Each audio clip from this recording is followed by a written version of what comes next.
Seja muito bem-vindo ao momento Conecte-se com o Senhor, o nosso devocional diário de leitura da palavra e de meditação sobre o reino de Deus. Hoje a leitura é Lucas capítulo 7. Quando Jesus terminou de dizer tudo isso, a multidão entrou em Cafarnaum.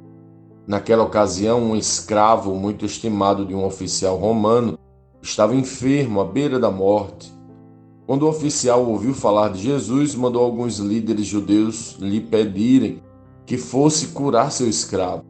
Os líderes suplicaram insistentemente que Jesus socorresse o homem, dizendo: ele merece sua ajuda, pois ama o povo judeu e até nos construiu uma sinagoga.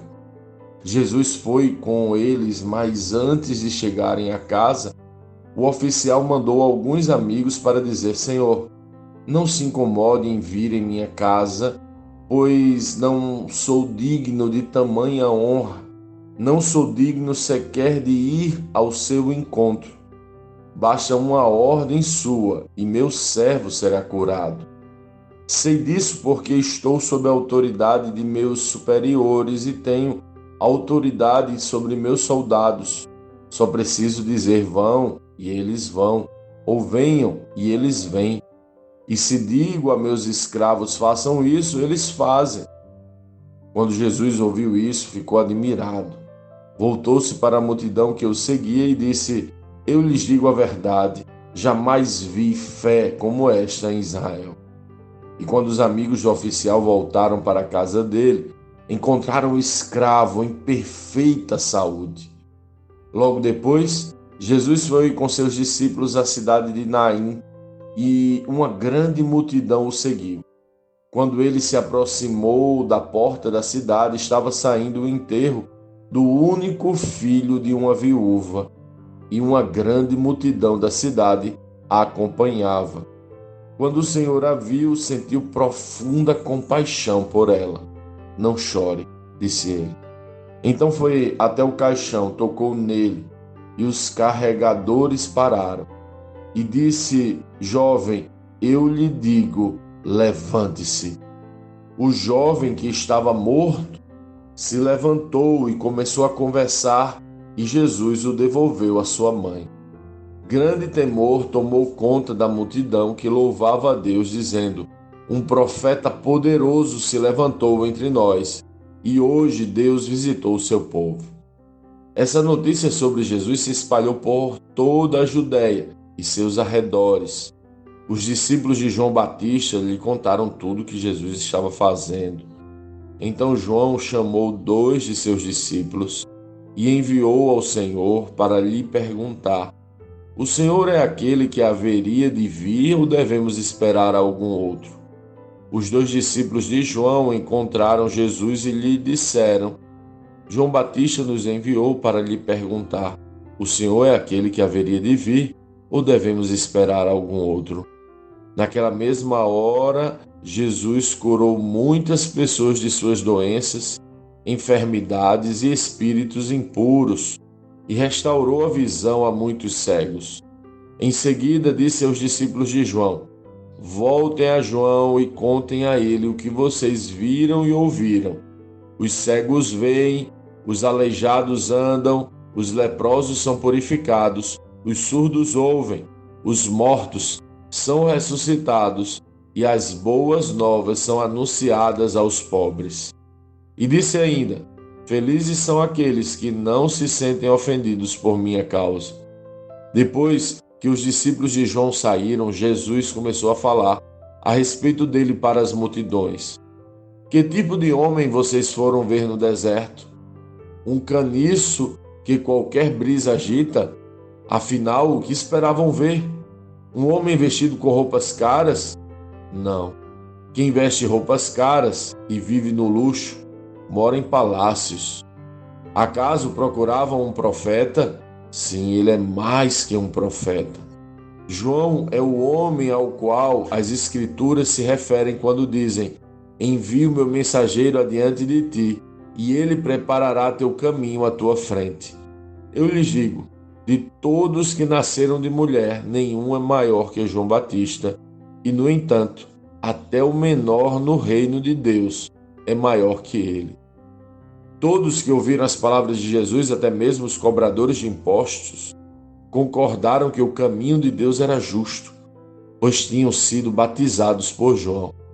Os fariseus e mestres da lei, no entanto, rejeitaram o propósito de Deus para eles, pois recusaram o batismo de João. Assim, a que posso comparar o povo desta geração? Perguntou Jesus. Como posso descrevê-los? São como crianças que brincam na praça. Queixam-se a seus amigos. Tocamos flauta e vocês não dançaram. Entoamos lamentos e vocês não choraram. Quando João Batista apareceu, não costumava comer e beber em público, e vocês disseram: está possuído por demônio. O Filho do Homem, por sua vez, come e bebe, e vocês dizem: é comilão e beberrão, amigo de cobradores de impostos e pecadores. Mas a sabedoria é comprovada pela vida daqueles que a seguem. Um dos fariseus convidou Jesus para jantar. Jesus foi à casa dele e tomou lugar à mesa. Quando uma mulher daquela cidade, uma pecadora, soube que ele estava jantando ali, trouxe um frasco de alabastro contendo um perfume caro. Em seguida, ajoelhou-se aos pés de Jesus, chorando. As lágrimas caíram sobre os pés dele e ela os secou com seu cabelo e continuou a beijá-los e a derramar perfume sobre eles. Quando o fariseu que havia convidado Jesus viu isso, disse consigo: se este homem fosse profeta, saberia que tipo de mulher está tocando nele. Ela é uma pecadora. Jesus disse ao fariseu: Simão, tenho algo a lhe dizer. Diga, mestre, respondeu Simão. Então Jesus lhe contou a seguinte história. Um homem emprestou dinheiro a 2 pessoas, 500 moedas de prata a uma delas e 50 a outra. Como nenhum dos devedores conseguiu lhe pagar, ele generosamente perdoou ambos e cancelou suas dívidas. Qual deles o amou mais depois disso? Simão respondeu: suponho que aquele de quem ele perdoou a dívida maior. Você está certo, disse Jesus. Então voltou-se para a mulher e disse a Simão: veja esta mulher ajoelhada aqui. Quando entrei em sua casa, você não ofereceu água para eu lavar os pés, mas ela os lavou com suas lágrimas e os secou com seus cabelos. Você não me cumprimentou com um beijo, mas desde a hora que entrei, ela não parou de beijar meus pés. Você não me ofereceu óleo para ungir minha cabeça, mas ela ungiu meus pés com um perfume raro. Eu lhe digo, os pecados delas, que são muitos, foram perdoados, e por isso ela demonstrou muito amor por mim. Mas a pessoa a quem pouco foi perdoado, demonstra pouco amor. Então Jesus disse à mulher: seus pecados estão perdoados. Os homens que estavam à mesa diziam entre si: quem é esse que anda por aí perdoando pecados? E Jesus disse à mulher: sua fé a salvou. Vá em paz. Lendo este capítulo de hoje, nós precisamos responder: como Cristo lê esse texto? O que aprendemos nele? E que aplicações práticas esse texto deve trazer para as nossas vidas?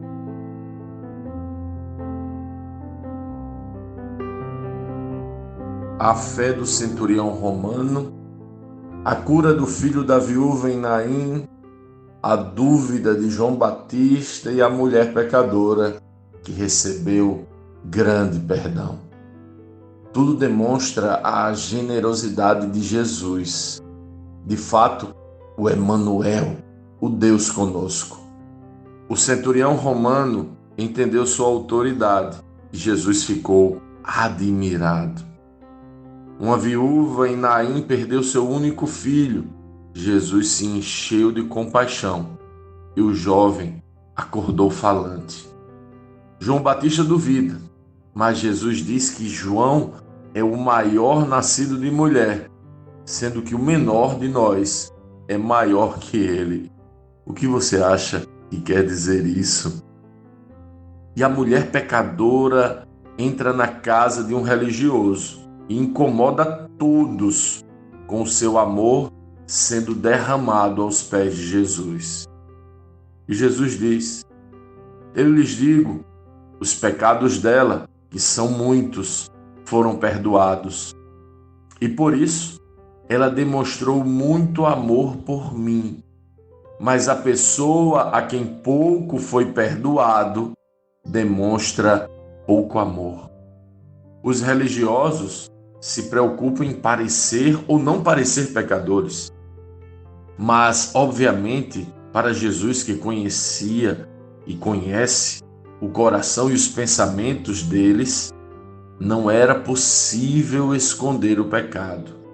Aquela mulher declara o seu pecado e, diante do tamanho imenso do perdão que recebeu, declara também o seu amor a Jesus. Quem muito foi perdoado, muito ama.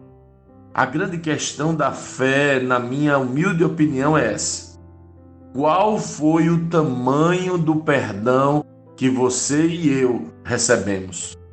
Qual a dimensão do perdão que Jesus nos deu? Penso que muitos cristãos vivem uma fé rasa e sem grandes efeitos, porque não conhecem ou reconhecem o tamanho do perdão que receberam. Talvez a frase que utilizamos para atrair as pessoas para Jesus, você aceita Jesus, devesse ser melhorada para você aceita o perdão de Jesus. Você me entende? Se não entendermos a dimensão do perdão, não o amaremos como devemos. Talvez, como aquele religioso, poderemos até receber Jesus em nossas casas e em nossas vidas, mas jamais o amaremos como ele merece. Se percebermos a dimensão do perdão, certamente nos atiraremos nos seus pés. Nosso coração ficará mergulhado em nossas lágrimas de gratidão. Não nos importaremos se haverão críticas e daremos a Ele a nossa oferta mais preciosa. Posso dizer que somos worship raiz. Sim, eu acredito que parte dessa geração entendeu o que aquela mulher pecadora entendeu. É por isso que estamos como aquela mulher. Nossos louvores são sobre Jesus. Nossas canções são sobre o quanto Ele nos amou. Sim, fazemos parte de uma geração que está aos pés do Senhor. A gente é meio repetitivo, é verdade, mas é que não sabemos muitas palavras. Só queremos amar aquele que tanto nos perdoou. Aquela mulher começou um movimento que hoje chamamos de worship, o choro dos pecadores que foram perdoados. Que essa chama arraste você para os pés do Senhor.